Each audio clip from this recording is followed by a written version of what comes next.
Your text begins with a discussion of European colonization of the Americas.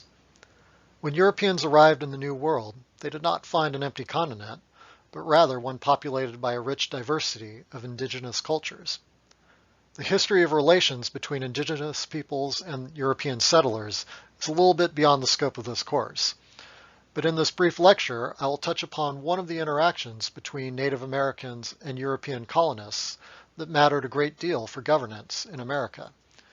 It has to do with the Iroquois Confederacy and the problem the colonists faced in forming a union out of an assortment of very different colonies. The Iroquois Confederacy was a league of 6 tribes that occupied what is now upstate New York. While these tribes are closely related to one another linguistically, their oral history tells of an ancient past in which they were nearly constantly at war with one another. However, they were ultimately able to forge a lasting peace amongst themselves by forming a union of sorts. They created the Great Law of Peace, a constitution passed down by oral history, which laid out the rules of the Confederacy. Each tribe was in charge of handling its own affairs, but the League came together to address common concerns, particularly external threats. Each tribe was guaranteed representation in the decision-making process of the League. Basically, these tribes had found a workable solution to the problem of how distinct political communities can remain largely independent while at the same time having permanent political bonds to provide for the common good. This is the essence of federalism, which we will talk about in great detail later on in the course. But for now, I want to note for you that the early American colonists faced similar issues and took note of the example provided by the Iroquois Confederacy.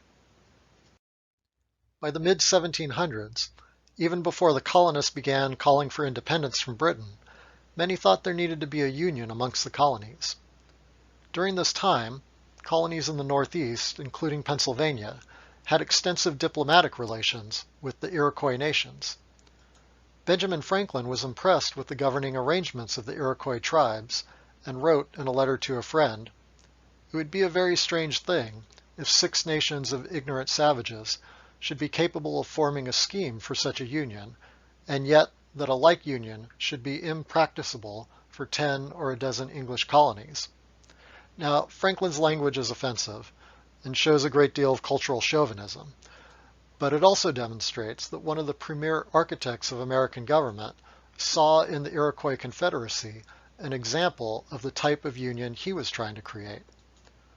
Further still, the leaders of the Boston Tea Party dressed as Mohawks, one of the Iroquois tribes, when they took the revolutionary act of telling the king where he could stick his tea, so to speak. This wasn't just some type of lark or Halloween-type costuming. At the time, the Mohawks had become a revolutionary symbol of American liberty to a generation of colonists that were trying to break free from Great Britain. In 1988, during the bicentennial celebration of the U.S. Constitution, the United States Senate passed a resolution affirming the influence of the Iroquois Confederacy on the founders of the American Republic, especially George Washington and Benjamin Franklin. The founders drew inspiration from a number of sources as they invented a new government after breaking free from Britain. These sources included ancient Greece and Rome, as well as the writings of European Enlightenment philosophers. But the indigenous peoples of America played a critical role as well.